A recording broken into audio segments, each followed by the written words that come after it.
I'm Brian Vlad. I'm product manager for Raymarine. I've been with Raymarine for since 2004, and this is part of my product line. Obviously, is the Dragonfly. We have some feature sets, price points. What's very important.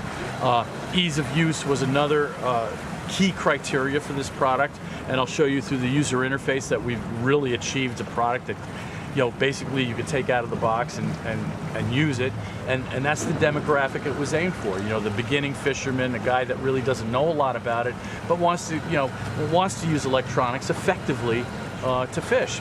The third bullet point on that was technology. I'd like to start basically with the user interface. Again, how easy it is and what we did to make it easy. Basically, the first thing we did was to reduce the number of buttons that's required to access information from the Dragonfly unit. So we essentially have 3 controllers.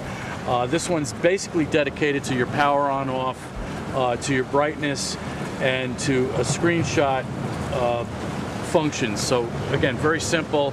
The second one is your menu and back key. All right, this accesses what we call a view switcher. All right, with the view switcher, we're able to very quickly switch through the various combinations of screen displays that the Dragonfly can present, which would include dual sonar that you see now, sonar and chart plotter, etc. And that's affected by this rotary control knob on what we call the unit controller. The unit controller is basically 3 functions in one. It has a rotary controller, it has a press button function which accesses the information that's displayed by the view switcher, and then also a cursor that allows you to run through the various points of the menu. Pressing the button, we run into sub-menus. Again, we've limited the amount of sub-menus so that there's basically only 2, maybe 3 levels that you can get into. We've covered our user interface. So the second unique selling point of this product is our technology.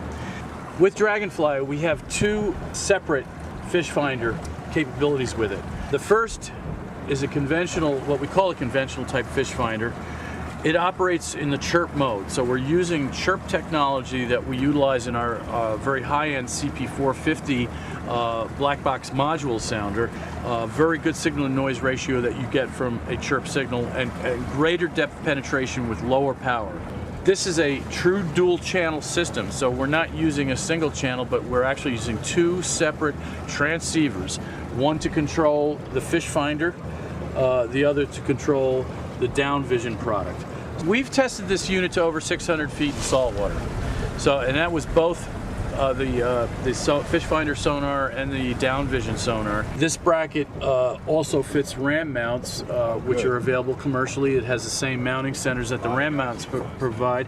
However, one thing that we've done is that we have an option for a Thule lock cylinder insert.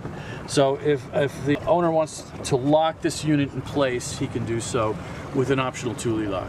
The other thing we've done is that the cable is a single connector. That's awesome. All right, so we have power and transducer signals running into one connector.